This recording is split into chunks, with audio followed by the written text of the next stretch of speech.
Muito boa noite, pessoal. Estamos começando mais um Conisul Podcast. É um prazer ter você aqui no aconchego da sua casa ou aí lavando louça, onde você estiver. E se você está no Conisul Podcast, eu me chamo Janara Cazuza, não sei se já falei muito rápido. Hoje eu estou aqui com a Rudineia Pogeri, isso? Isso. Muito bem, a Rudineia, ela é presidente da AMA, é isso mesmo? Isso mesmo. Presidente da AMA, que é a Associação de Pais e Amigos do Autista. Casada, tem uma filha. Casada com uma filha. Legal. Boa noite, Rudineia. Boa noite, eu agradeço o convite por estar aqui contando um pouquinho da minha história, da minha filha e da AMA, poder falar um pouquinho da AMA. Que legal. Uma alegria é nossa de ter você aqui. E eu quero agradecer aos nossos amigos apoiadores, antes de mais nada, agradecer a Ótica e Relojaria LD Joias, a CPW Internet Fibra Ótica, a Clínica de Biomagnetismo do Dr. Eldio Macedo e também agradecer a Center Parks, Plano de Assistência Familiar e Funerária. Muito obrigada pelo apoio, pelo carinho de vocês. Rudineia, mais uma vez, que bom que você está aqui. E antes de nós entrarmos nos assuntos, né, falamos um pouco sobre o autismo, sobre deficiência visual especificadamente, porque a sua filha é deficiente visual, né? É a Letícia, né? Isso. Eu queria saber um pouco sobre essa história. Você é daqui de Colorado, você veio de fora. Como que é a sua história aqui na nossa cidade? Eu moro aqui há 16 anos. Eu sei exatamente porque quando eu tirei a minha filha do hospital de Vilhena, que ela nasceu lá, né? Com 40 dias eu tirei ela. E uma semana depois nós já viemos para Colorado, que foi quando meu marido foi transferido. Então, antes disso, eu residi em Cerejeiras, nasci lá, cresci lá, né? Conheci meu esposo lá, tanto que a nossa família é de lá, de Cerejeiras. Então, ele foi fazer o curso em Vilhena, e aí eu fui morar com ele nesse período do curso da Polícia Militar que ele fazia, porque eu já estava grávida, né? E era uma gestação de risco. E aí ela já nasceu em Vilhena, né? Nesse período. E assim que ela nasceu, ele também já concluiu a formatura e já foi enviado aqui para o Colorado. Como PM? Como PM, isso. Sim. E aí, antes você morava em Cerejeira, morou a vida inteira lá? A vida inteira lá. A sua infância lá? Vocês moravam no sítio ou era na cidade mesmo? Morei na chácara até por volta de 11 anos, mais ou menos. Maravilhosa, minha infância, numa chácara muito gostosa, em frente ao aeroporto, então era o máximo, né? Que legal. E depois a gente veio para a cidade. Legal. Meu pai resolveu vir para a cidade. E ali vocês desenvolviam que atividade? Meu pai tinha um comércio, bem conhecido lá, e aí a gente ajudava todo mundo ali, né? Legal. E aí depois você estava comentando antes aqui na escola, você falou lá na escola, mas você é formada em pedagogia, você fez faculdade? Como que é? Não, eu sou servidora pública do estado, atualmente cedida para o município, mas atualmente eu trabalho na secretaria da escola, não sou professora. Ah, tá. Mas de qual? Paulo de Assis aqui? Não, eu sou cedida ao município, eu sou da Escola Prefeito Marcos Donadon. Ah, tá. Existe um entendi. acordo, né? E aí os servidores estaduais estão trabalhando para o município. Ah, entendi. Mas toda a vida você foi funcionária pública ou chegou a trabalhar outra... Teve alguma outra experiência no mercado? Sim, Como foi? antes de me casar, eu já trabalhei em loja, mercado, mas antes de ter minha filha, né? Quando solteira. Aí depois que eu tive a minha filha, até 4 anos eu não trabalhei, foi só em prol da saúde dela, viajava muito. E aí quando eu passei no concurso, eu assumi. Ah, legal, muito bem. Foi difícil, por conta da saúde dela, que era bem estável, mas consegui. Foi. Sim. E tocando no assunto da Letícia mesmo, você como que é a história? Assim, a Letícia nasceu deficiente visual? Você pode contar um pouco pra gente? Então, Esses 4 anos que você ficou, foi mais por conta disso? Como é que foi? também. Eu tive já desde o início de descolamento de placenta, né? Que tinha essa dificuldade, esse risco, né? Então, eu fui morar em Vilhena e acabou que ela nasceu, né? Ali eu digo que eu até já fiz uma palestra falando sobre erros médicos, né? Teve inúmeros nesse processo. Assim como teve inúmeros médicos abençoados que passaram na nossa vida. E um deles foi dizer que estava tudo bem e não estava, e aí ela nasceu prematura, né? Ela nasceu de 1,530 kg e 7 meses, mais ou menos, ali, em contexto um pouco menos. Então, Não lembro as semanas, não. Parte de treinamento. sem saber realmente se ela tinha sobrevivido ou não. Que agonia.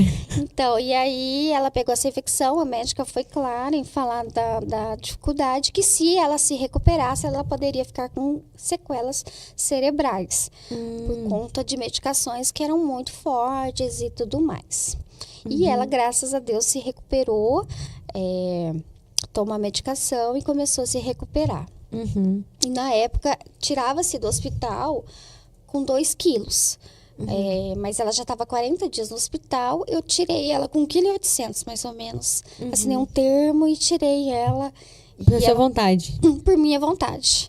Porque ela estava recuperando bem, já estava com pouca medicação, sem necessidade de oxigênio, né? Porque então, o pulmãozinho tá amadurecido, essas coisas. Isso, e aí eu optei por tirar, porque estava dando muita infecção na época e eu optei por tirar.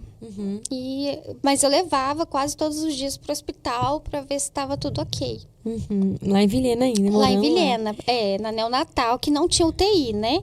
Foi inclusive falado, levar para Porto Velho. Mas o processo de levar, ela podia não resistir. Então, eu preferi cuidar ali. Sim, sim. Então, essa infecção que causou algumas sequelas cerebrais, que você falou. Sim, ela tem no exame, consta partes do cérebro que foram atingidas, que tem como se fosse queimadinho, partes do cérebro.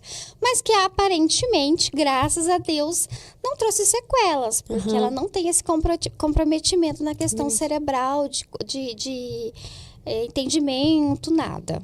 Ela tem um perfeito estado. Legal, que bom. E a deficiência visual veio disso ou já... A deficiência visual veio da prematuridade. É retinopatia. É uma sequela da prematuridade. Quando nasce, né, o olho ainda não está pronto, normalmente se desenvolve depois tudo que tem para se desenvolver. No caso dela, o cérebro ali não passou as informações, né, de desenvolvimento, rompe comando entre o cérebro e o olho. E aí, não há mais esse desenvolvimento. E aí tem o descolamento de retina. Aí, o TI, que teve essa cirurgia e que teve a recuperação da visão. Baixa, sim, mas que faz uma diferença enorme na vida da criança. Nossa, sim. Então, você não teve essa assistência e tal? Não, e não tinha ali nem mesmo? conhecimento. Porque não tinha ali mesmo? Porque você não foi atendida... Porque, assim, a medicina é um negócio muito doido, né? Vai mudando, as coisas vão melhorando, tem coisas que vão ficando mais atualizadas ou não, né? Tipo, hoje tem mais teste, tem mais isso, tem mais aquilo, né? Pede pra gente ficar mais atento. Eu não acho que não tinha. Porque na época, as pessoas até falam, o banho de luz que ganha no hospital. Mas eles fizeram com tampando o olhinho, para não afetar o olho. Eu acho que não tinha muito claro essas informações. Porque na época foi pedido para fazer o teste do ouvido. E eu fiz, mas não foi pedido o teste do olhinho. E a gente não sabe, né, mãe de primeira viagem, se você não tem conhecimento dessas causas. A internet não tinha, né, como hoje. Então, quando eu fui descobrir, ela já tinha 3 meses de vida, que foi quando a gente percebeu. Mas, permite perguntar assim, esses detalhes. Você... notou como? Porque às vezes tem pai que assiste, às vezes pode vir pensar, nossa, mas será que pode acontecer comigo? Acontece, né? Então, nos primeiros dias de vida não era perceptível. O olhinho das crianças é meio disperso, Sim, né? eles ainda não focam, então era normal. Depois de uns 2 meses, mais ou menos, o olhinho começou a dançar. Né? Que faz aquela... É típico em crianças que é albina, que também tem essa dificuldade. O olho começou a dançar e cada vez mais. Tipo que tentando focar, né? Isso, começou porque era a fase da retinopatia, né? Acontecendo. Isso eu dizendo como mãe, né? Sim. E aí, ficou cada vez... E a gente começou a perguntar, é normal, né? Para os mais entendidos. Pode ser que seja, tal... E aí, na época, eu marquei uma consulta num postinho em Vilhena. E fui para essa consulta. E daí eu entrei, lembro muito da doutora Ellen, que foi a pessoa que realmente me contou E ela examinou a Letícia, tava tudo ok, ela tinha ganhado peso, ela nunca atingiu a medida do peso, que ela sempre foi abaixo do peso. Mas sempre por ser muito magrinha. Mas já tava tudo ok no padrão. Aí eu falei, doutora, olha os olhinhos dela, eu acho que ela tem estrabismo. E aí, quando a doutora perguntou, né, como que foi o histórico dela, eu falei, não, ela é prematura. Eu falei assim, olha, eu vou ser bem direta, a sua filha é cega. Retinopatia. Sim. Foi um choque. Eu lembro que eu saí da sala do consultório e eu estava só em Vilhena, meu marido estava trabalhando, eu estava na casa do meu irmão foi trabalhar, foi todo mundo trabalhar e eu fui para consulta, né? Era pertinho da casa do meu irmão. Eu sentei num banco e não tive nenhuma reação, porque é um choque. Você não consegue, naquele momento... Mas como é que eu vou lidar com isso? Como é que eu vou ajudá-la? Assim, você pensa? Não, é um choque. Você não consegue chegar nessa fase. Você dá um choque e você não consegue muito refletir se isso é real. Isso está acontecendo comigo mesmo, né? Não. E aí, eu lembro que estava tendo um tumulto lá no postinho. Não me recordo, estava tendo uma questão com o pai. Quando a doutora abriu a porta e me viu lá, parada, ela falou assim, não, eu vou atender essa mãe de novo, que é essa mãe que tá precisando. E me chamou de volta pro consultório. Isso. E aí, ela conseguiu o neurologista gratuitamente para mim, por conta dela, e marcou também um oftalmologista naquela semana para me ajudar, porque na época não tinha condições nenhuma, né? A gente estava chegando em Colorado, as situações estavam muito difíceis, recém-casada, filha, com bebê, adaptação do marido no trabalho. E aí ela conseguiu. E aí, em uma semana eu estava em Brasília. Com a ajuda de uma irmã. Aí levei no oftalmologista, né? O médico confirmou a situação, pediu para ir urgente para ver o que se dava para recuperar alguma coisa. E ela pequenininha, né? Bebezinha. Tão pequenininho, molinho ainda. Sim, bebezinha. E aí, mas muito boazinha, um bebê assim que já começa aí os sintomas, né, do autismo, né, que a gente vai chegar lá. Uma bebê que não chorava, que não pedia para mamar, então eu podia tabelar os horários, mamava suquinho, tudo que eu desse, eu não cheguei a amamentar apenas quando estava dentro do hospital, porque ela não podia fazer as forças da sugação, então eu não cheguei a amamentar com o meu leite no peito, foi só na mamadeira, né, que depois eu não tinha mais leite. Super boazinha. Então, não me dava esse trabalho de bebê que chora, não, ela era muito boazinha. E aí, a minha irmã, que mora em Brasília, fez o primeiro passo, que inclusive... Primeiro o quê? O primeiro ajuda ali, né, comigo, que foi me levar para Brasília para fazer os exames lá.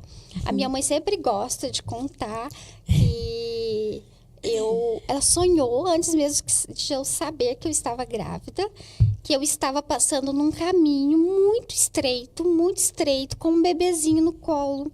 E a minha irmã, essa minha irmã que mora em Brasília, na frente me ajudando. Olha só. E ela me perguntou se eu estava grávida, eu disse que não. Ela sonhou novamente o mesmo sonho. Antes de você engravidar, sua mãe? Antes de eu saber que eu estava grávida, mas eu já estava. E ela sonhou novamente, me perguntou novamente. Aí eu já tinha descoberto que eu estava grávida. Então, foi essa minha irmã que fez os primeiros... Te acolheu primeiro de tudo. Que ajudou, né? Porque os outros moravam aqui. Então, ela me levou para Brasília. Eu fiquei na casa dela esse período. Para poder ver se conseguia reverter aí... Para fazer os exames lá, para comprovação, né? Da retinopatia. Fiquei lá um mês, mais ou menos. E aí, confirmou a retinopatia. Eu me lembro até hoje, o médico me dando a resposta, era uma sala enorme, assim, e ele me dando, olha, o resultado era retinopatia, já estava na 5ª etapa, as chances de recuperar a visão era mínima. Se eu quisesse fazer cirurgia para tentar, era no particular 20 mil reais na época. Nossa. Era muito dinheiro. Eu não tinha a menor condições, né, de fazer essa cirurgia. Aí minha irmã e o meu ex-cunhado, eles conseguiram para mim pelo SUS em Piauí. Já foi pra... Aí eu fui para Piauí. Eu falei, porque eu vou fazer, né? Mesmo que não tenha essa esperança de recuperação, eu não vou me culpar por não ter tentado. Eu vou tentar. E fomos. Eu fui direto de Brasília para Piauí, meu marido foi depois aqui. Né? Tanto que teve tantos transtornos. o avião, o ônibus que meu marido foi para pegar o avião, foi preso com droga, ele perdeu o avião. Tudo que você imaginar que podia ter dado errado, deu. Deu comigo também, porque o avião que eu fui atrasou muito. Tinha uma famosa que estava chegando no aeroporto, foi um caos. E eu sozinha com ela, com mala. Primeira vez, perdida, foi muito, muito difícil. Muito difícil lá. Ficamos numa pensão também lá e foi uma fase muito cruel. Muito difícil lá. Foi barra, então. Foi difícil. Foi sem condições. Fizeram uma rifa na época. Porque antes não tinha o Pix, né? Que a gente não fazia as campanhas de Pix. Não, era rifa. Era rifa. E não tinha nem muita comunicação, porque na época, quando você ia para outro estado, tinha aquela questão de ligar e gastar os 2 créditos. Eu não me lembro muito bem como funcionava. Então, nós não tínhamos nem condições de avisar muita família como que a gente estava lá. E novos, jovens, né? Sem muita maturidade. Então, foi uma fase bem difícil. Fizemos a cirurgia. O médico foi bem claro também de falar, olha... Estava num estado já muito avançado. O olho que a gente mexeu perdeu até a cor do olho, porque estava muito, muito enrolado. Estava bem complicado os nervos e colou a retina, mas descolou depois de novo, porque não tinha firmeza nos olhos. Então, realmente não recuperou. E esse olho que foi mexido, ele perdeu até a percepção de claridade. Porque mexeu, né? E realmente não tinha. Porque no outro que não foi mexido, ela tinha percepção de luz. Ela ainda tem um pouquinho. Mas bem pouco agora, porque algum tempo atrás, sem querer, passou a unha e cortou a retina do outro olho também. O que acontece? Por conta de... eles gostam, muitos dos deficientes visuais, gostam de apertar o olho. Tem uma sensação boa de concentração. E ela também faz isso, né? E aí, provavelmente por acidente. Sim, cortou. Aí, mas entendi. Aí perdeu essa questão da luminosidade, né? Que você falou. Sim, eu sempre... o porquê de apertar os olhos? Não. Aí, tipo assim, só concluindo. Aí, Isso, ela tem um pouquinho de percepção de luz. Mas só assim, diferenciação. Quando liga a luz, quando desliga a luz. Visão não tem. Fica total. E aí, depois, como é que foi pra você, assim, as fases do desenvolvimento, né? Da criança, que agora... O andar, né? O ensinar a andar, o engatinhar, essas coisas assim, como foi? Então, é diferente, né? Com certeza diferente. A Letícia, ela falou com 1 ano e pouquinho. E as primeiras palavras já foram perfeitas. Ela sempre teve um vocabulário perfeito. Então, com 1 ano e meio, ela cantava, você cantava 2 vezes uma musiquinha para ela, ela aprendia e cantava ela inteira. Então, eu lembro que a primeira que ela cantou foi Borboletinha. E ela cantava perfeitamente. Mas ela não produzia uma frase por conta própria. Se fosse para ela pedir água, eu quero água, ela não formava essas frases. Então, ela não pedia, ela não expunha opiniões, palavras, pedidos, nada. Ela sempre... eu que tinha que oferecer. Toda vida eu tinha que oferecer. Então, por mais que ela falasse perfeitamente, ela só reproduzia o que ela ouvia. Mas ela não formava frases com contexto. Entendi. E aí foi desenvolvendo, e aí você foi notando essa outra questão também do autismo? Não, na época... Isso foi nem se falava tanto. Nem conhecia. Pra mim, aquilo era normal. Aí, o gatinhar dela foi de arrastar, né, o bumbum, porque como ela não tinha a visão, ela não gatinhou como as outras crianças. Ela ia arrastando, porque isso fazia com que ela não se machucasse. E... Eu não tenho uma lembrança precisa de A gente quando ela esquece, andou. né, de algumas coisas. Eu sou muito ruim com data. Então, assim, 1 ano, 2 anos, não sei. Sim. Porque eu perco questão de tempo. Mas ela ficou em pé. Demorou, óbvio, bem mais para andar. Ela ficava na ponta dos dedos. Aham. Que é um outro detalhe que eu esqueci. Desde os 6 meses, ela fazia fisioterapia. Porque ela tinha as mãozinhas fechadas e... Né? Até hoje eu não sei se foi uma sequela física que ficou, mas na época eu levei no ortopedista, ele disse que não. Ou se era do autismo, né? É que já apresentava essas questões. Então, ela ficava na ponta dos pés, ela demorou para colocar a sola do pé no chão, que é uma característica do autista. Entendi. Mas eu não sabia. Então, ela sempre fez muita fisioterapia. Chama-se hipersensibilidade, não é? Isso, tem Nos a dificuldade dedos, do mãos. toque, E aí ela fazia físio e ela não tardou muito a andar. Ela demorou mais para se soltar, conhecer espaço. Mas dentro de casa, ela ficava entre os sofás, circulando, né? Só que aí, com mais ou menos 3 anos, ela começou a apresentar seletividade alimentar. Que aí ficou bem intensa. E junto com a seletividade veio também alterações de comportamento. Porque tinha, só que não era tão perceptivo. Ela desde bebê, quando eu saí, ela já ficava nervosa. Ela segurava em mim com muita força, que chegava a machucar nos ombros. Mas ela não falava, como eu falei, ela não tinha frases de contexto. Não expressava nenhum sentimento, apenas isso. E aí, com mais ou menos, tá? Eu vou dar base, mais ou menos de idade, ela começou a demonstrar um pouco de agressividade e ter a seletividade alimentar muito grave, que daí começou a gerar também outros problemas. E começou a apresentar ali comportamentos diferentes. E aí também, devido à seletividade alimentar, que gerou muitos problemas, que eu digo que foi uma das fases mais difíceis. Que aí veio a questão da dificuldade intestinal muito grave que ela teve. E também regrediu. Aí ela ficou muito desnutrida.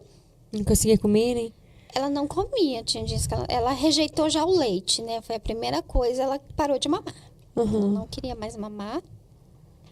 E foi agravando, né? Não foi de um dia para o outro. Foi agravando. Aquela menina que tomava suquinho de cenoura, suquinho de couve, parou com tudo. Parou com tudo. E aí ela veio a começar a parar de andar também. Porque começou a ficar muito fraquinha. Foi quando a gente começou, eu optei por levar. Na época eu ainda não trabalhava.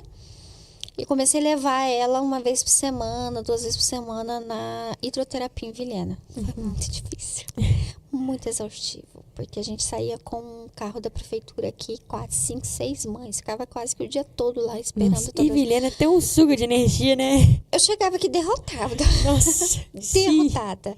Mas fiz quase 1 ano. De hidroterapia. De hidroterapia, Foi né? bom. Muito, Caramba, muito bom. Que legal. Muito bom. E aí ela começou também a questão de ficar muito irritada, mas nesse período acho que o que eu mais sofri foi a questão de ela não comer mesmo. Tem dias que ela bebia água e muito pouco, porque ela nunca gostou de beber água. Sempre muito pouquinho de água. Então ela parou de comer tudo. E aí foi um conjunto. Parou de comer, né, a seletividade alimentar com agressividade, irritabilidade, as manias, na verdade, que eram. Ela tem muita necessidade de rotina.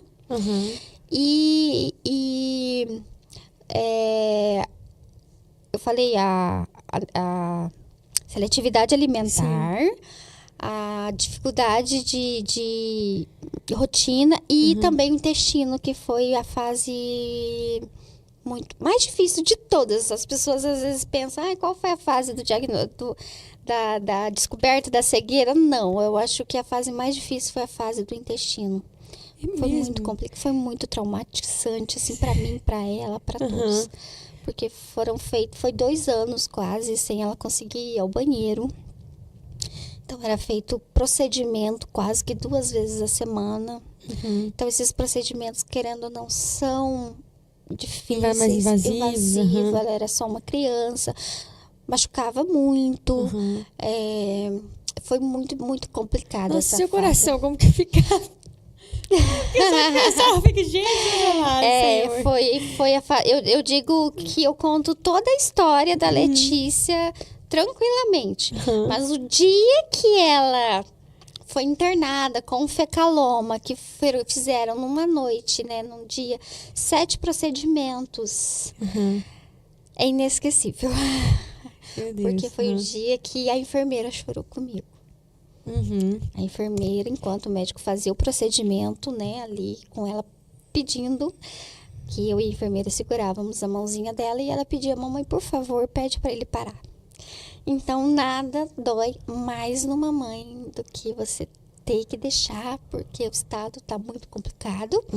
Eu não sei se, né, às vezes as pessoas não sabem o que é o fecaloma, mas é quando o cocô endurece no intestino e se estourar, né, que corre o risco de estourar da infecção generalizada. Então, ela já estava num estado, acho que já estava 20 dias sem conseguir ir ao banheiro, né? E os tratamentos que eram feitos aqui já não resolviam mais. Sim. Foi uma fase bem, bem complicada. Ela tinha por volta de 5 anos. Meu Deus. Então, aí, depois desse acontecido... Olha só. Eu me seguro pra não chorar, tem hora, porque assim, é doído mesmo, mas... Não, isso eu tô encurtando, porque antes disso, ela já tinha as dificuldades de alimentação. Então, tinha dias que eu só pedia a Deus pra ela comer uma frutinha. Sim. Tinha dificuldades comportamentais, né? Que ela já começou a demonstrar ali. Que, às vezes, para tomar um banho... Era uma complicação, ela gritava. Nisso, ela não formava frases, ela continuava não expressando muito bem aquilo que ela sentia.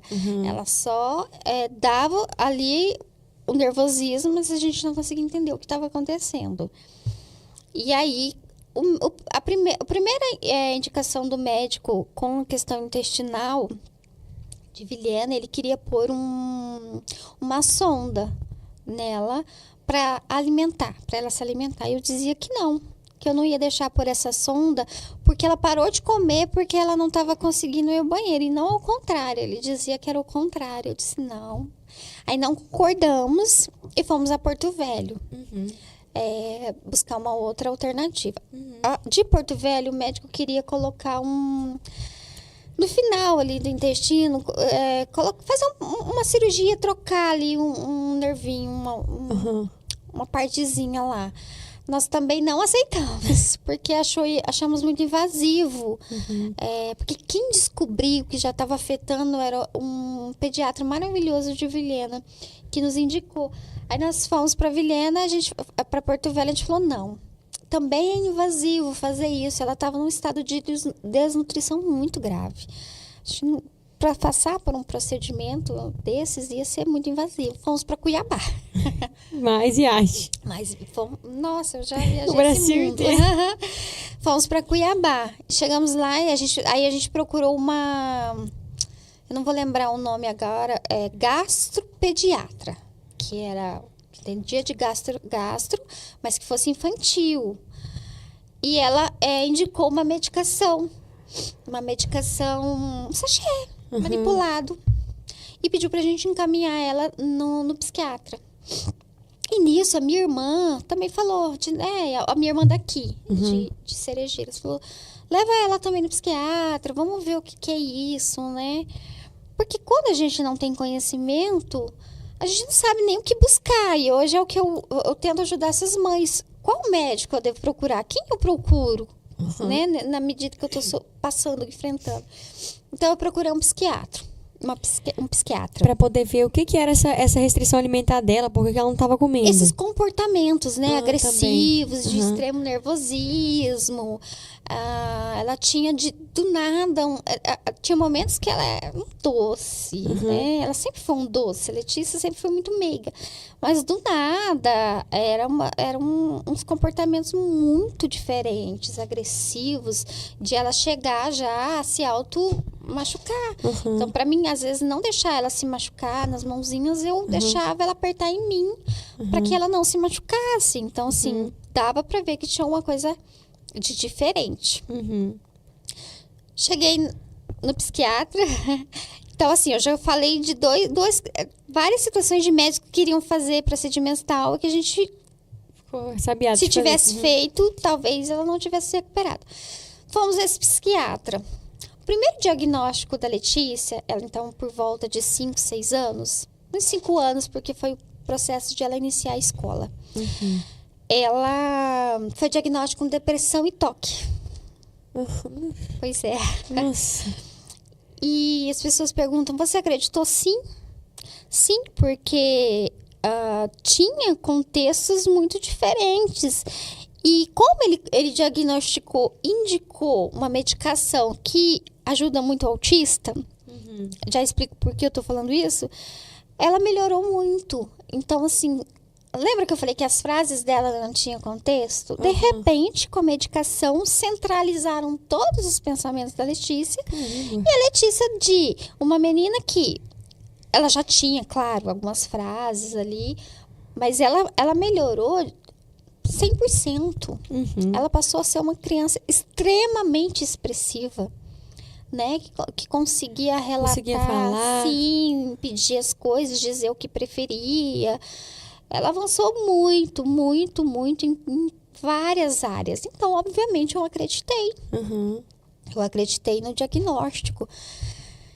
E aí, o tempo foi passando, ela foi também se recuperando da questão intestinal com a medicação que a médica de Cuiabá passou, juntamente com a medicação do psiquiatra, que depois também eu vim a descobrir, depois do diagnóstico de autismo, que a gente vai chegar lá, eu descobri que é uma das características do autista. Nem todos os autistas têm dificuldade intestinal, mas muitos têm. É mesmo? Muitos têm.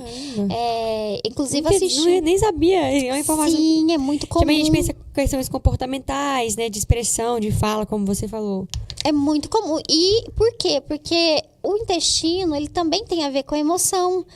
Então, diz que é segundo o cérebro, não isso, fala. E normalmente, quando se desenvolve a questão intestinal da criança autista, é na fase dos 2, 3 anos, que foi a fase da Letícia, na fase do não, quando a criança começa a rejeitar o não, que tem essa fase, né? Então, é uma forma inconsciente de controlar a situação também, é controlar o intestino. Então, quando eu tratei a emoção da Letícia com a medicação, junto com a medicação para soltar, ela começou a avançar. Não foi do dia para outro. Foram mais de 5 anos para ela conseguir ali estruturar a questão intestinal. Quando ela compreendeu a importância de ir ao banheiro, foi quando as coisas melhoraram. Então ela tinha por volta dos 10 anos. Mais. Nossa. Mais de 10 anos. Tinha uns 12 anos. Mas a medicação já estava conseguindo fazer com que ela... Agora, questão de entender, de ver necessidade, foi por volta dos 12. Isso. Quando ela compreendeu a necessidade, ela parou de segurar. Entendi. E então, só que aí começou as dificuldades também na escola. Ela entrou pra escola. Aí ela foi pra escola, foi pro pré, foi muito bem recebida. Teve uma professora de pré sensacional, que quem chamou a Letícia pra ir pra escola, porque até então eu tinha posto ela na PAI. Tudo bem, assim, ir lá e ok. Mas aí a professora falou, não, mas ela pode frequentar uma escola comum também. E a professora Elizabeth, querida, que a gente leva para a vida até hoje, já estava alfabetizando a outra menina que também é deficiente visual e convidou a Letícia, não, matricula a Letícia também na escola para a gente alfabetizar ela. E foi quem realmente alfabetizou a Letícia, foi a professora Elizabeth, junto com a professora do pré que iniciou ali. E foi maravilhosa a recepção da Letícia. Só que aí as crianças, vinham com muita curiosidade querendo ajudar a Letícia. Mas aí já vem uma outra característica do autismo. Não toque em mim. Ela não gostava de ajuda de crianças. Sério? Sim. Então, assim, as crianças eram muito solidárias, mas ela tinha uma certa dificuldade ali com criança, que também é uma característica do autista. De todos, não. Mas era da Letícia. Ela não tinha afinidade com criança, ela gostava mais de adultos. Adulto ajudasse. Hã? Que o adulto ajudasse ao invés da criança. Sim, que um adulto ajudasse ao invés da criança. Ela tinha aquela idade, aquela mente assim, mas Ela é criança também, ela não pode me ajudar. E aí começaram as dificuldades dentro da escola, porque aí os comportamentos autistas, né, do autista começou também a apresentar ali a restrição, a dificuldade do não é muito intensa no autista, algumas manias. Então a Letícia ela tem muito essa questão de mania, de ritual. Então eu comecei a apresentar, ela começou a apresentar dificuldades. E aí começaram as dificuldades dentro da escola, porque a escola pedia para ter um diagnóstico, ver o que está acontecendo com a Letícia. Eu levava para o médico, olha, está acontecendo isso e isso dentro da escola. O médico dizia que era coisas da minha cabeça. Oi, mas que... Então, foi uma fase muito torturosa também. Quando ela começou a 3ª série, que daí vem a cobrança maior, né? Porque o que acontece? A Letícia, ela aprendeu tudo em Braille, né? Braille, que é a escrita, a leitura do cego. Aprendeu tudo em Braille. Sabia tudo em Braille, mas nunca leu. Então, as dificuldades dela é a leitura do Braille, né? Que você passa o dedinho, você sente os pontinhos ali do Braille e você lê. Mas ela não lia. Então, eu comecei a enfrentar muitas dificuldades, até de ser acusada de que ela não lia por minha culpa. Nossa, mãe do céu. Então, eu comecei... Sim, eu fui muito acusada. Eu digo que mãe de criança com deficiência, sempre a culpa recai sobre ela. Acho que até ela mesma deve pôr de alguma maneira. É porque a gente é tão culpada que a gente acredita que a gente é culpada. Então, eu já estava no estágio que eu me sentia a pior mãe do mundo. Caramba. Então, eu era muito acusada, principalmente a questão da Letícia tocar as coisas, que das questões... A Letícia, ok, um deficiente visual sente as coisas principalmente pelo tato. Mas a Letícia não. Você dava uma coisa para ela, ela soltava. Você dava uma boneca para ela colocava a bonequinha do lado e brincava com a imaginação. Ela não gostava de nada que fosse físico. Ela não gostava de textura, ela não gostava de pegar as coisas. Sabe o que ela gostava? De pegar a comida. Ela amassava. Já peguei ela lá brincando com comida, passando no cabelo.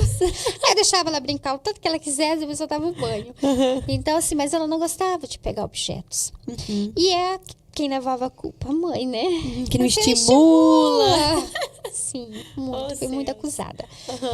E isso é um dos grandes traumas de famílias com pessoas com deficiência. A acusação, sim.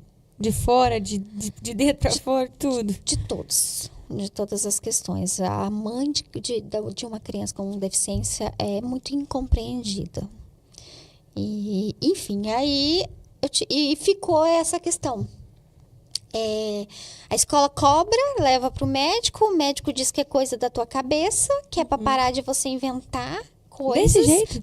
Desse jeito. Até teve uma vez que eu falei assim, então eu vou levar a professora junto comigo pra consulta, pra ela me ajudar aí nos argumentos. E aí levei, chegou lá, eu falei assim, ó, aí nesse período, eu já estava desconfiando. Uma amiga que tinha uma filha autista e tal, falou, Letícia, a Letícia tem comportamentos autistas. E eu ficava naquela, será? Levei, por volta de 8 anos, mais ou menos, para 9. Levei ela. Isso que eu ia perguntar, quando você teve o diagnóstico, né? Com 10 para 11 anos, foi quando eu tive o diagnóstico. Levei a professora, falei, professora, vamos comigo para a senhora me ajudar, tal. Levei, chegou lá, eu peguei e questionei. Falei, olha, doutora, eu trouxe a professora, eu tô achando que a Letícia realmente é autista, porque ela não lê. Ele fez um teste absurdo na frente da professora. Pegou uma caneta, puxou o braço da Letícia e falou assim, vou fazer um teste. Perfurou o bracinho da Letícia com a caneta. Letícia, você sente isso? A Letícia falou, sinto. Então, ela não é. Ela tá sentindo as percepções. Meu Deus do céu. Eu acho que eu saí mais humilhada de lá do que nunca. Meu Deus. E eu bati, até que eu conversei com meu marido, falei assim, tá na hora de mudar, né? Vamos buscar aí, porque nesse período eu já tava assim, com muita dificuldade, eu já não queria ir na escola mais, nas reuniões, porque eu não tinha mais argumento. Porque meu Deus, que eu não coisa, sabia né? o que dizer mais. Nossa, eu, assim, só comentando, antes de começar o podcast, eu falo pra você, como que a comunidade externa, as pessoas podem ajudar as pessoas autistas, as mães autistas, não fazendo isso, começando. Não fazendo isso, não julgando mamãe. por favor, não Porque julguem, já conheçam é difícil, ela né, primeiro. mesmo. Então, Porque, assim, até a questão do autismo mesmo, gente, as pessoas não fazem ideia do que uma mãe, ela doa para a criança estar bem, para o jovem estar bem. Eles não têm ideia do nosso dia a dia, para que a criança esteja estável. As pessoas não imaginam, por exemplo, que hoje eu tô aqui, mas aí amanhã, o meu amanhã tem que estar em casa, tudo certinho, para que ela esteja bem, para depois da manhã ela estar bem. Eu preciso ir dormir cedo para que amanhã ela esteja regulada para ir para a escola. Eu preciso ir embora porque está na hora da medicação. Eu preciso abdicar de sair para que ela fique estável. Então, assim, as pessoas não imaginam o que é uma vida de uma família com uma pessoa com deficiência, principalmente a questão do autismo, porque o autismo, ele não tem cara, mas ele requer uma dedicação extrema. E fora a questão de terapias, que eu logo chego ali, que é a questão da AMA. Então, foi quando até eu decidi procurar ajuda em Cacoal, com uma neuropediatra, para poder chegar ao diagnóstico de autismo. para poder saber se...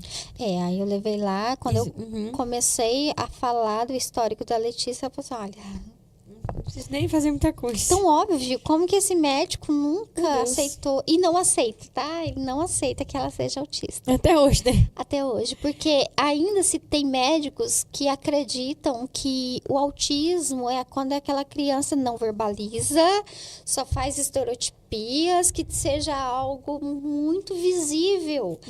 E hoje está muito provado, né, que o autismo não tem cara. Então, quem vê a Letícia quietinha, fala, mas ela não é autista.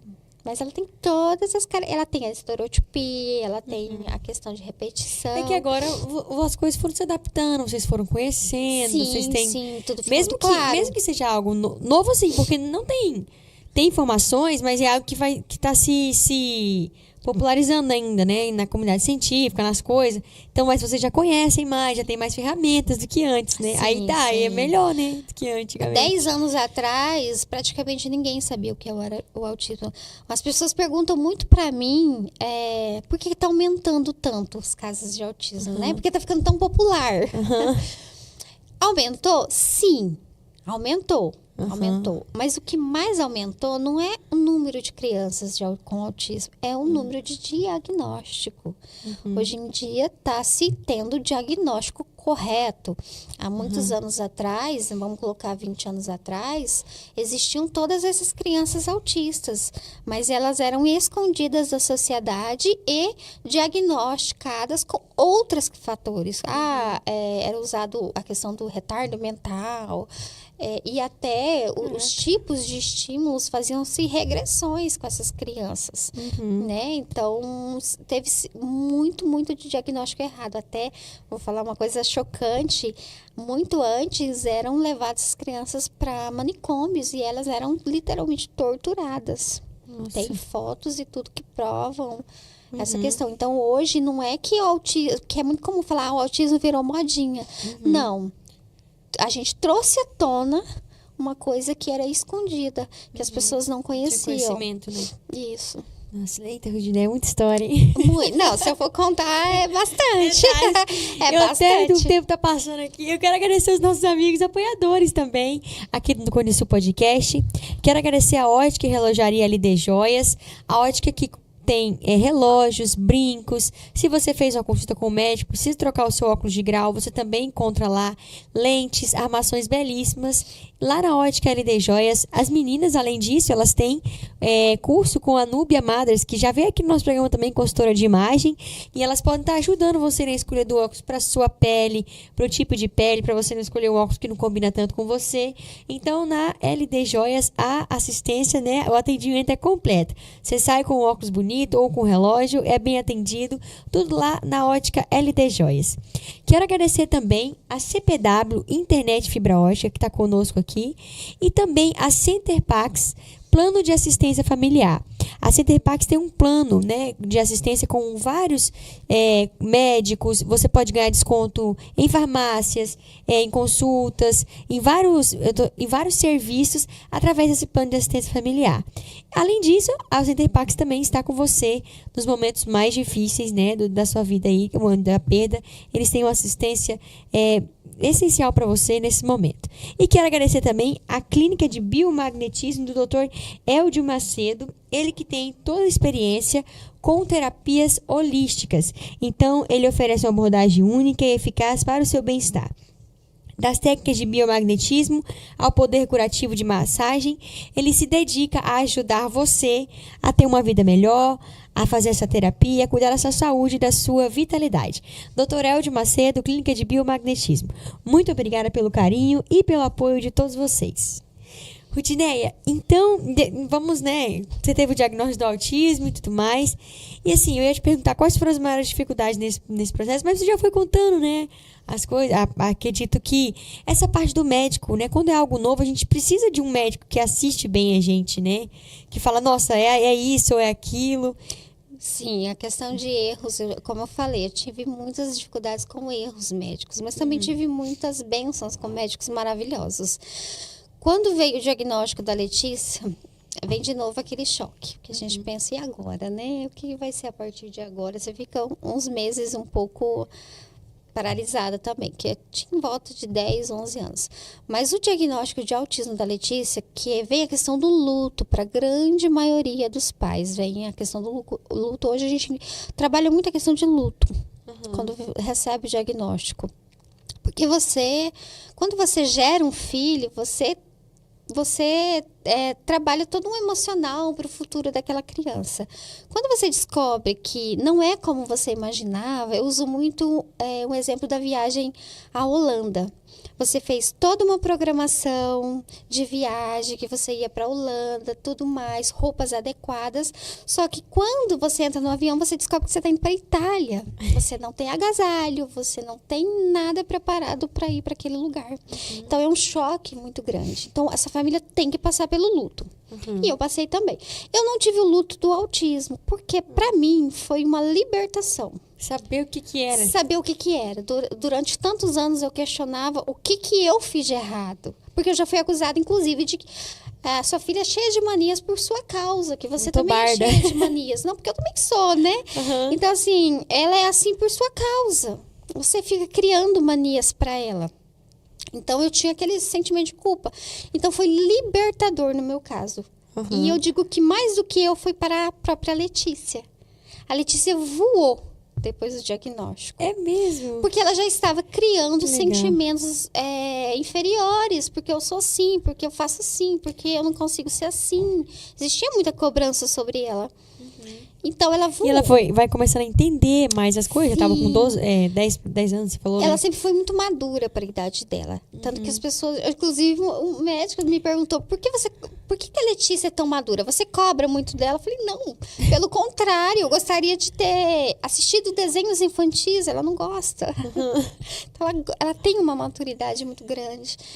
Então, foi libertador. Mas, ao mesmo tempo, desesperador. Porque aí você recebe o diagnóstico e uma lista de indicações terapêuticas. Fono, terapeuta ocupacional, né? Escolas, isso, mediador, cuidador. E você olha para o lado, não tem nada. Nada. Sim. Você não tem absolutamente nada. Pago. Só uma pausa. Caríssimo. Jefferson, eu tô com frio. Diminui esse ar pra mim. Eu falei, não consegui prestar atenção, tá muito frio. E aí você recebeu uma lista e falou, pra onde eu vou procurar isso? Pra onde eu vou procurar. E na época, a diretora lá da escola que eu trabalho, que era diretora na época, hoje não é mais, a Sandra Vale, era a pessoa que, meu Deus, a minha gratidão por ela é imensa. Eu sempre fui muito fechada, eu não falava muito o que eu vivenciava no meu trabalho. Mas aquele dia, por coincidência, eu estava conversando com uma outra pessoa, falando um pouquinho superficialmente do que eu estava enfrentando. E a Sandra Valéria ouviu, eu nem sabia que ela era formada em TEA. TEA é transtorno espectro autista. E ela falou assim, não, vamos dar um jeito nisso. Você sabia que você não tá sozinha? Eu falei, não. Ela sabia que tem muitos pais aí? Não. Porque a gente não conhece. Aham. A gente vai montar um grupo de WhatsApp. Eu fiquei esperando ela. Isso, aham. Ela falou, não, você vai montar um grupo de WhatsApp. Ela Eu não falou? conheço ninguém. A gente vai dar um jeito, eu vou te passar. E ela passou uma mãe aqui, eu fui encontrando outra ali, de repente o grupo de WhatsApp estava imenso. Aqui em Colorado. Aqui em Colorado. Imenso. E eu não tinha... Eu não imaginava que existiam tantas famílias que estivessem sofrendo como eu. Nossa, mãe do céu. E aí a gente começou... E aí... E esse sofrimento é mais uma... assim, também, né? Mas fica meio perdido, eu imagino, né? Tipo assim, o que eu faço? Será que eu tenho mais alguém pra conversar sobre isso? Pra dividir? Será que isso é normal? Onde é que eu encontro um bom fisioterapeuta? É isso, né? Isso, Imagino. exatamente. Entender os comportamentos do seu filho, que é uma questão difícil também para os pais. Compreender por que minha filha todos os dias acorda e tem que fazer a mesma coisa. Porque o café da manhã dela tem que ser sempre igual. Porque se eu mudar a bolachinha que ela toma café todos os dias, ela vai entrar em crise e nem vai para a escola. O que acontece, né? São muitos questionamentos dos pais sozinhos, porque além de eles estarem questionando esses comportamentos, né, dentro de casa, ou por que acontece isso, eles são questionados e acusados pela sociedade, porque a crise de um autista é tido como birra. Porque parece uma birra, né? Então, eles são muito acusados. Então, essas famílias, elas estavam sofrendo todas sozinhas, cada um no seu cantinho. Então, falou, não, a gente vai juntar essas famílias e a gente vai trazer... A primeira meta era trazer conhecimento para a sociedade sobre o autismo, principalmente na educação, que eu acho que é onde que os pais mais sofriam. A questão da educação, a criança chegar na idade escolar e não ser compreendido, não ter um mediador, não ter cuidador, a criança não conseguia ficar em sala, ter a questão dos barulhos, né? Que é a questão, tanto que hoje nós conseguimos a lei, graças a Deus, de não a proibição dos fogos. Foi uma conquista. Sim. Então, foi o primeiro passo da AMA, que foi fundada, então, depois disso, a gente criou o grupo da associação. Então, foi assim, foi nesse... Foi assim. Através de um grupo de WhatsApp que vocês... Grupo de WhatsApp, e aí foi juntando pessoas, né? Veio a Michele, veio outros pais, veio o TO, terapeuta ocupacional, que a gente também foi um grande somador do início da AMA aí, que veio de Porto Velho, estava residindo em Vilhena e se voluntarizou em vir ajudar a abrir a AMA. Então, ele também somou muito junto com a Sandra Valéria, que... são maravilhosos, e outras pessoas, defensora, que era daqui, doutora Flávia, somou muito também, junto com muitos pais maravilhosos que deram início à AMA e formou a associação. Então, aí a gente começou a trabalhar, primeiramente, a conscientização, né? Dar palestras, sempre que possível, para começar a conscientizar dos comportamentos do autista, para a sociedade conhecer. E uma pergunta, você falando sobre essa questão do comportamento. Quando que surgiu, tem muito tempo, não sei, essa questão do autista andar com aquela... Igual a Letícia está? Com cordão de identificação. Cordão, é uma lei também, né? De identificação. Sim. Então, ela anda com... Eu não sei... muita gente... Ela tá com um lado... eu não sei se esse cordão que ela tá... os dois lados com o símbolo do autismo, que é um dos símbolos, né? Que é o quebra-cabeça, que hoje está sendo mudado, mas o símbolo padrão sempre foi o do autismo, o quebra-cabeça, né? Mas o outro cordão que ela tem lá em casa tem um girassol também, que muitas pessoas não sabem o que significa o girassol. Nem mas sabia que existia. O símbolo do girassol, ele é quando existe uma deficiência invisível. Então, se a pessoa está com um cordão de girassol, de identificação, ela está ela mostra que ela tem uma deficiência invisível, que o autismo é invisível, né? Ele não significa que você vai identificar um autismo por conversar com ele. Você pode passar despercebido. Então, se ele está se identificando, então você já sabe que ali você está conversando com uma pessoa que tem uma deficiência, um transtorno diferente. Então, você vai tomar cuidado ali com o que está acontecendo. Por exemplo, vendo ali que a Letícia está se identificando como autista, porque tem o CID, né? No crachá. CID é o quê? CID é que mostra qual é o código da deficiência. O nível seria? O código da deficiência. Então, o autismo, ele tem um nível, mas não é identificado no CID ali, né? E aí, a pessoa já vai saber, né? Que talvez ela não goste de toque, o barulho. Através desse código... É tipo uma classificação? É uma classificação. Se for TDAH, vai ter outro CID. É como as doenças, né? Você tem um problema cardíaco, você vai ter um CID. Do cardiologista, né? A identificação do autismo também. E aí, então, ela tem essa identificação que as pessoas já sabem que ali tem uma pessoa com deficiência invisível, no caso, quando é o girassol. Entendi. Bom, essas informações. É porque eu acostumada a ver, né, agora, algumas crianças que com essa identificação, né, do cordão. E é legal a gente poder já identificar, sim, também saber. A questão de prevalecer os direitos da pessoa, né? Então, se eu tô no mercado, vai saber que eu posso entrar na frente, que eu não tô entrando na frente de uma fila Eu tô furando. por qualquer coisa, porque eu tô furando, não, porque eu tô com uma criança com deficiência, com autismo, e ela tem uma dificuldade de enfrentar filas, de ficar tempo social, né? Então, às vezes, a mãe vai ali com o mercado rapidinho com a criança, não tem quem deixar. E a criança precisa também ter esse contato com a sociedade, mas ela tem um tempo que ela consegue ficar em sociedade. Então, ela tem por direito não enfrentar a fila. Tanto que eu tive que brigar no mercado em Vilhena um tempo atrás, porque a fila preferencial estava durando 2 horas. Nossa. Falei, não, é direito da minha filha. Eu não vou ficar na fila 2 horas. Então, a gente ainda busca esses direitos, né? E o intuito da AMA é isso, é que os nossos direitos sejam garantidos, porque, infelizmente, a gente sabe que não é assim que funciona na prática. Entendi. Então, eu ia perguntar, assim surgiu a AMA, né? Vocês juntaram os pais, você estava como presidente. Em que ano que surgiu? Surgiu bem na época da pandemia, um pouquinho antes. Então, isso atrasou muito o desenvolver da associação, porque a gente ficou parada aí um tempo. Parada na questão de busca de documentação. A gente fazia online, alguns atendimentos. A gente buscou fazer reuniões. Porque o primeiro intuito da AMA foi abraçar pais. Então, a gente fez muito essa questão inicial de cuidar dos pais, mostrar que a gente não estava sozinho, que todo mundo ia se ajudar. Depois veio o processo de abertura da AMA, da associação. Mas foi muito difícil, gente. A burocracia de abrir uma associação, ela é muito grande. Então, a gente ficou aí mais de 3, 4 anos só nesse processo de abertura, construção de documento. Depois, a gente tem os 3 anos que você não pode receber nada de verba pública, porque tem a carência. Então, agora que a gente está se soltando. Mas a gente teve muitas conquistas. Graças a Deus, nesse processo, a gente já teve muitas conquistas.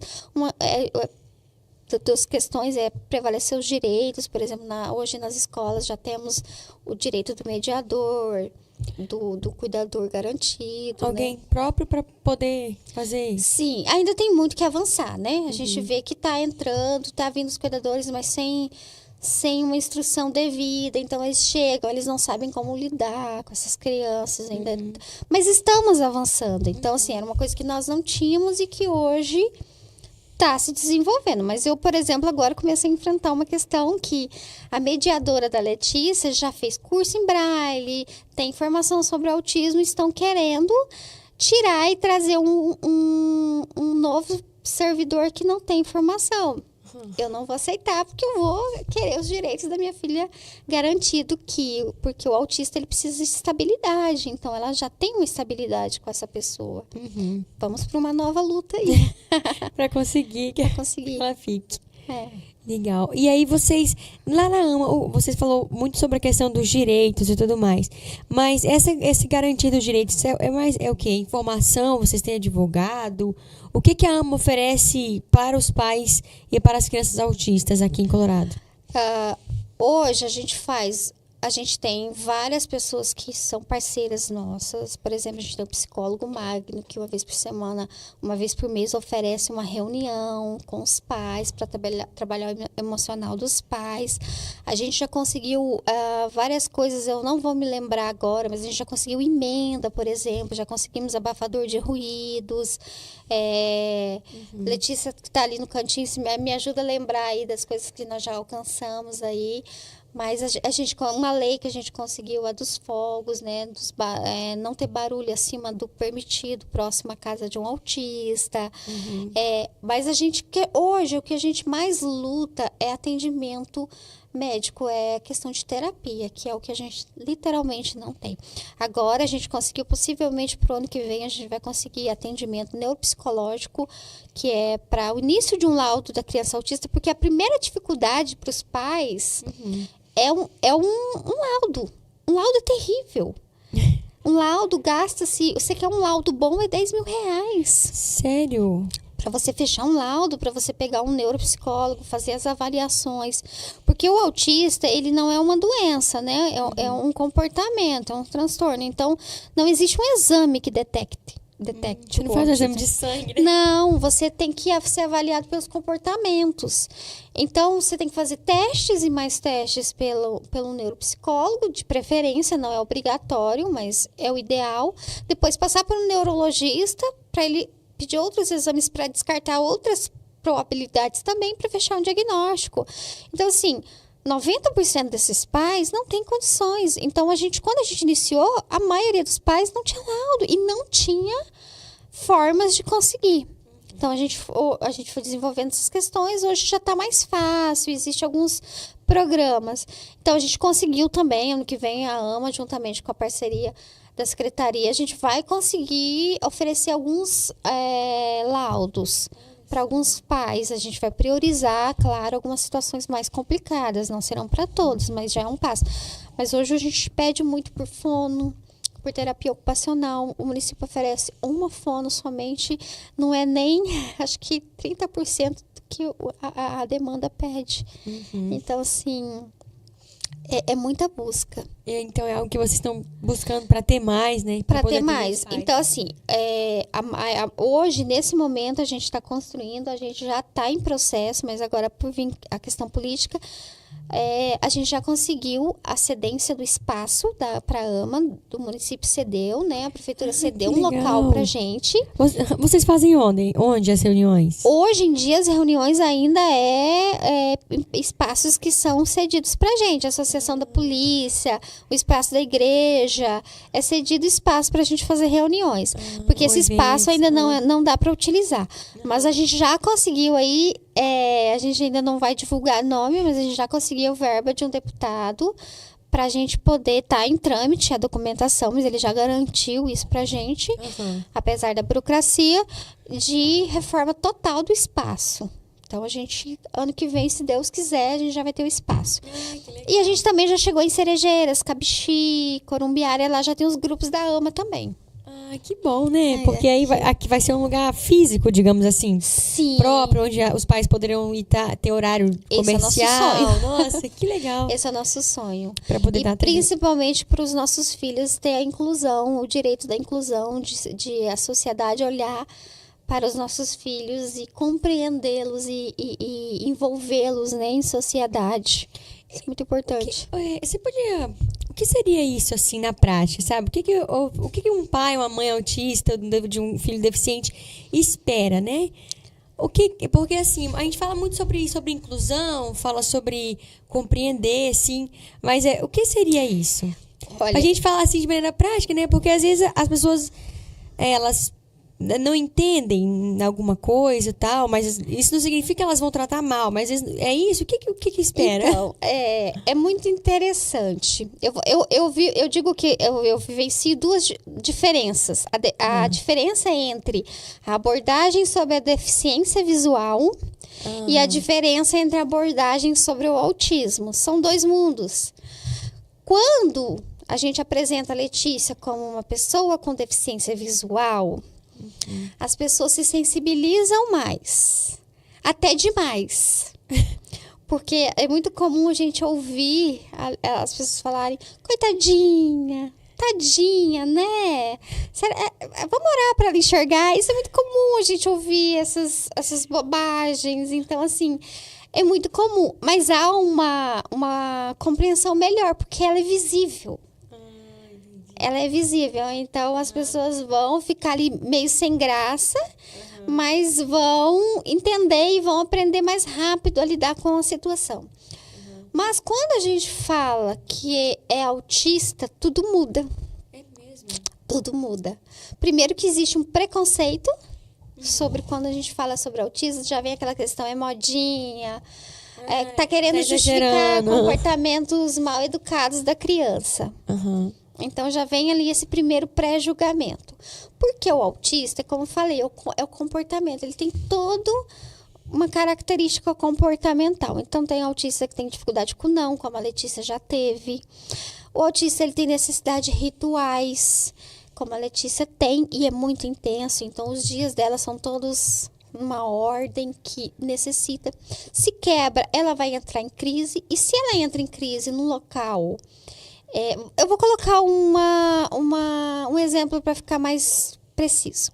Teve uma fase que a Letícia não suportava assistir o SBT. Que ela ama, tá? Justamente porque ela ama, ela não gostava de assistir pedaços na casa dos outros. Eu vou explicar muito que é coisas do autismo, do autista.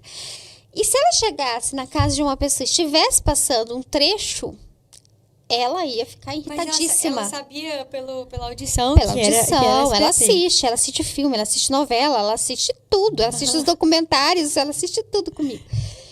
E aí ela ficava muito irritada. E pra quem não a conhece, ia parecer uma menina mal educada. Porque ela ia começar, tira daqui, ela ia perder o controle da situação. Então, para quem não conhece o autista, para quem vai olhar para aquela criança, vai falar assim, nossa, que criança mal educada, sem limite. Mas mal sabem que aquilo é uma característica, um comportamento que não existe repreender. Claro, a educação ela serve para todas as crianças. Mas quando a gente está falando de autista, tem uma forma diferente. Eles têm dificuldades ali nos comportamentos, nas questões de sensoriais, né? A dificuldade com sons, e ele vai desestabilizar. Caramba, tô pensando. Eu não sei se eu consegui ser mais clara com essa questão. Então, tem uma dificuldade da sociedade compreender em si o autismo muito grande. Por exemplo, essa questão, a Letícia, as pessoas falam assim, mas a Letícia é muito inteligente. E ela é muito inteligente, mas ela não lê o Braille. É uma questão ali de estar sensorial que dificulta ela, que traz ali uma dificuldade. Como poderia melhorar com terapias? Não. Como eu vou oferecer para... Aí vem a cobrança para a mãe. Você não tenta? Você tem que estimular mais. Mas gente, as pessoas não imaginam o quanto eu me dou já dentro de casa. Sabe? Manter uma estabilidade emocional, manter uma higiene pessoal. Ela tem essa independência. Dentro de casa, a Letícia é bastante independente. A maior dificuldade é quando sai de casa. Então, as pessoas não me imaginam que um pai e uma mãe já se doa. E fora que hoje eu digo que... Hoje a gente percebe que criança autista pode caçar ali, que a grande maioria, ou o pai, ou a mãe, ou o tio, também é. Então, já vem de uma desestabilidade ali, né? De um contexto de familiar, que muitos, não é todos, tá? Porque tem uma porcentagem ali de genética dos pais serem autistas, ou a mãe, ou o pai. Então, imagine essa mãe autista, não diagnosticada, com dificuldades a vida inteira, sendo mãe de uma criança autista. Quantas dificuldades ela enfrenta diária?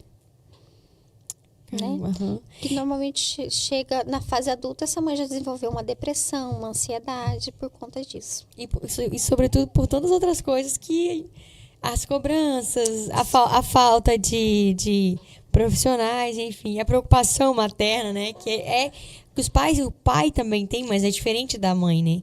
Enfim, É, não tem como. acaba O que pai e a mãe são diferentes. a mãe, ela tem aquela sensibilidade maior, né? Uhum. Apesar de ser muito importante a presença do pai nesse processo. Com certeza. E eu queria te perguntar uma coisa que curiosa. Como é que você faz, os seus pais têm essa orientação?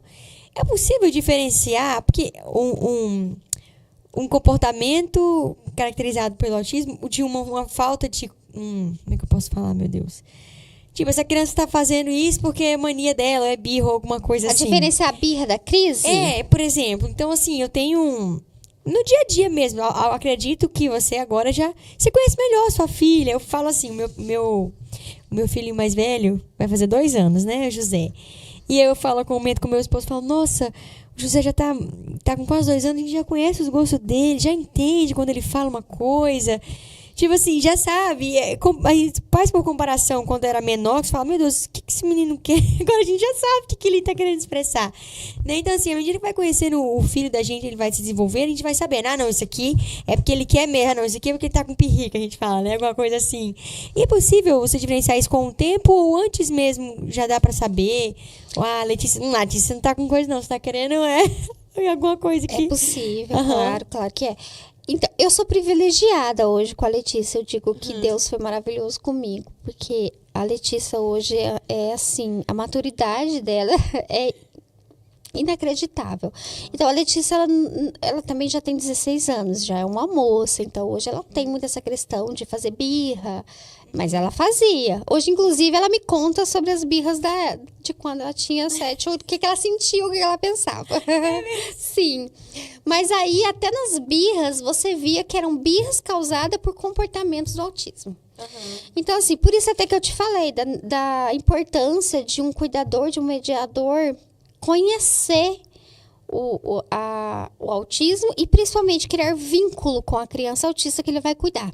Para saber diferenciar. Mas, obviamente... Cada criança é uma criança, mesmo com autismo, né? Não é o padrão. Nenhum autista é igual, gente. Nenhum autista, cada um vai... vão ter sensibilidade a toques, outros vão amar um toque. A Letícia ama beijo na cabeça, mas não gosta de beijo na bochecha. Não gosta de abraço. Não se importa de tocar desde que seja visada, porque ela tem a questão da deficiência visual. Então, assim... Já tem outros que tocar já é agressivo. Então, assim... Você nunca pode avaliar um autista por outro autista. O que você vai olhar são os padrões de comportamento. Mas uns vão ter de uma forma e outros vão manifestar de outra forma. Mas sim, é visível, respondendo a sua pergunta, a diferenciação entre birra e autismo, e crise, perdão.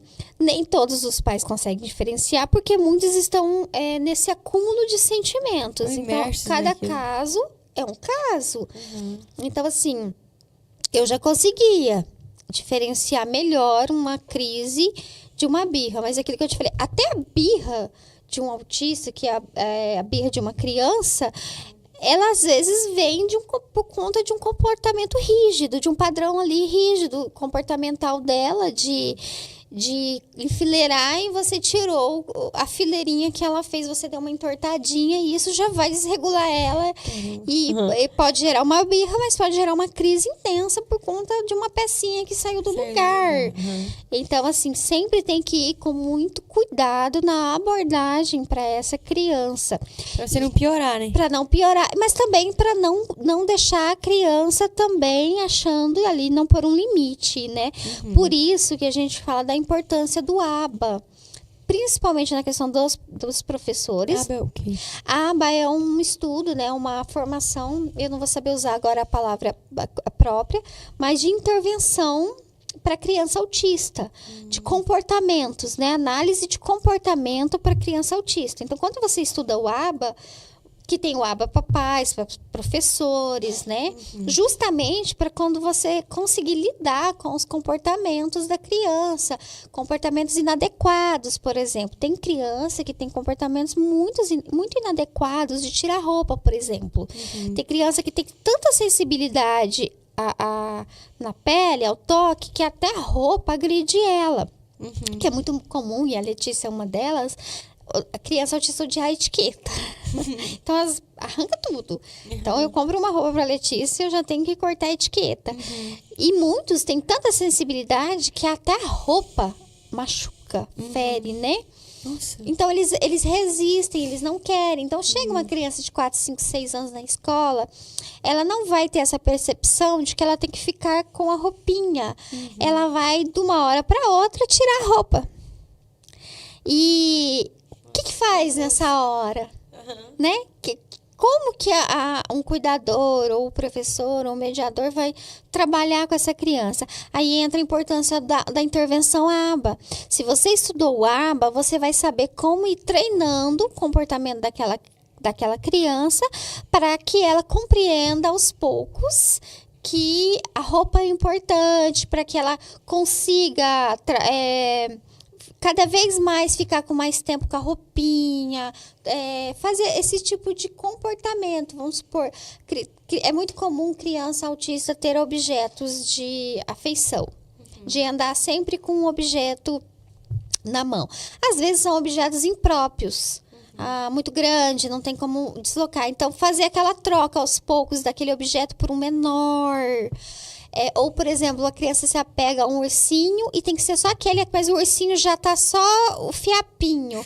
Como que a mãe troca aquilo? Às vezes ela consegue, trazendo um outro, aos poucos, com um comportamento, com um trabalho adequado de intervenção, para que essa criança consiga aceitar, desenvolver certos padrões rígidos que ela tem, que não é criado pelos pais, é um comportamento que vem ali padronizado. Por exemplo, o autista, ele tende a comer sempre a mesma comida. Eu tenho uma amiga que é autista adulta, que é maravilhoso você ouvir um autista adulto falando e relatando suas experiências. E ela fala que a comida dela de conforto é um Nissin. Então, quando ela tá desregulada, ela precisa comer um Nissin. Miojo. Tô falando o nome da marca. O miojo, para que aquilo traga conforto para ela. E eu sei porque eu tenho bastante dificuldade alimentar. Eu sou bastante seletiva na alimentação minha. E tem comida que me traz conforto quando eu como. Então, é a mesma coisa para a criança autista. Então, esse trabalho de intervenção, ele é muito importante em casa, que é uma coisa que muitos dos pais não têm acesso à intervenção ABA, que deveria ser oferecido para o pai com a mãe desde o diagnóstico ali, para ele saber como lidar com a criança em casa. Tem um manual de instruções para porque eu digo, gente, que pais falham, mas pais de criança com deficiência vão falhar muito mais. Porque não vem com manual de instrução. A gente aprende na prática, é no amor. E muitas das vezes, ao invés das pessoas acolherem, graças a Deus, tem pessoas que nos acolhem. Eu, por exemplo, fui muito acolhida. Eu tenho uma ex-vizinha que eu levo pra vida, que foi meu apoio aqui. Quando a Letícia era bebê, pequenininha, eu comecei a trabalhar, ela foi meu apoio. E que a gente, e se a gente tivesse essas instruções, né, um psicólogo para uma mãe, quando viesse com esse diagnóstico, para que ela soubesse o que fazer, não se sentisse tão perdida, tão sozinha, tão desconstruída, né, quando veio esse diagnóstico, porque ela fica desconstruída, porque ela planejou uma criança como todo mundo planeja, de repente não é aquilo que aconteceu, ela não vai deixar de amar seu filho, o amor pelo contrário, eu acho que triplica, mas desconstruir tudo que foi construído dentro das suas emoções é muito difícil. E o autista, quando ele não tem uma intervenção adequada, quando ele não tem um cuidado adequado, ele pode regredir muito. Por exemplo, já acontece muito de autista nível 1 de suporte, porque o autismo tem 3 níveis, nível 1, nível 2, nível 3, apesar que já está sendo conversado de tirar uma questão de nível. Mas o nível 1, por exemplo, a Letícia é nível 1 de suporte. Se ela não for trabalhada de forma correta, dentro de casa, na escola, ela pode regredir para nível 2 de suporte. Né? Então, assim como ao contrário, às vezes a criança é diagnosticada com nível 3 de suporte, mas ela teve toda a intervenção necessária, que seriam 40 horas semanais de intervenções. A gente queria só 1 hora, já estava feliz. Tá bom. 40 horas semanais, essa criança pode passar nível 1 de suporte. Curar, não. Que autismo não tem cura, tá? Autismo não tem cura. Você nunca deixa de ser autista. Você é autista, você vai ser autista. O que você vai aprender é, às vezes, fazer o mescling, camuflar. Melhorar, eu acho que, assim, aprender a lidar com isso seria? Também, mas a maior questão dos autistas, eles camuflam. Então, eles vestem uma máscara social. Então, quando estou em sociedade, eu evito de fazer estereotipia. Quando ele for criando consciência. Por exemplo, a Letícia está aqui. Mas a Letícia não está tendo nenhuma estereotipia. Mas quando ela chegar em casa, ela vai se soltar e vai fazer as estereotipias, vai dar os pulinhos dela, que ela ama dar pulinhos, ou vai começar a conversar sozinha, que também é uma autorregulação dela, que a gente chama de autorregulação. Ela vai fazer certos comportamentos que ela gosta para se autorregular. Então, é mais ou menos isso. Então, eles desenvolvem certas questões, por exemplo, aprendem a comer mais, melhor, aceitar certas alimentações quando eles têm muitas restrições. Meu sonho é a Letícia beber mais líquidos, porque ela se alimenta muito bem.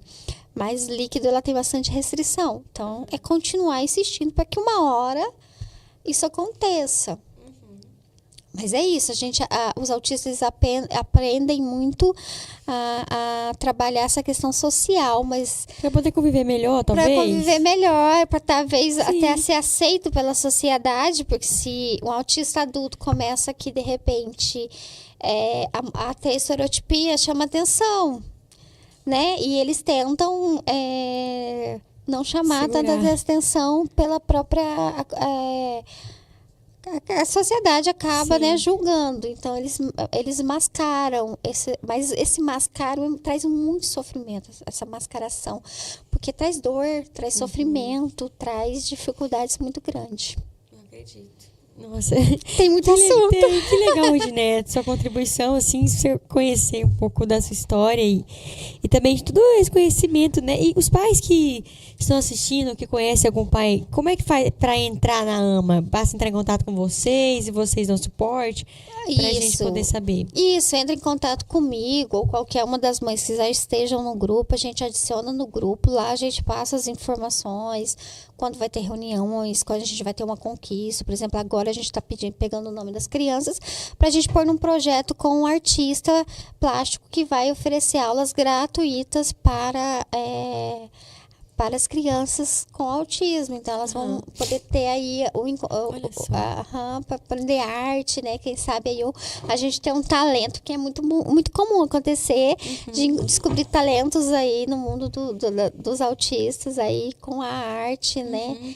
E tudo mais. Talvez que conseguem expressar melhor o que está sentindo através da... no caso da Letícia, que eu acabei nem falando, a questão da Letícia é na música. Sim. Ela gosta de tocar, ela toca o ukulele, né?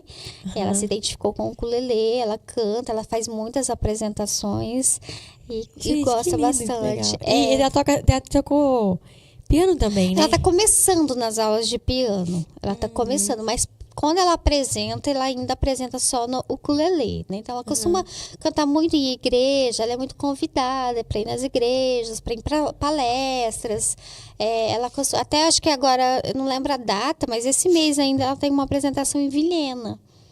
E agora também virou esportista, né? Que agora ela já passou na primeira etapa de Paralimpíadas e vai disputar em Cacoal. E depois, se passar, como ela passou ano passado, mas ela não foi, acabaram não levando o grupo Paralímpicos para São Paulo, mas se passar, ela vai para São Paulo também.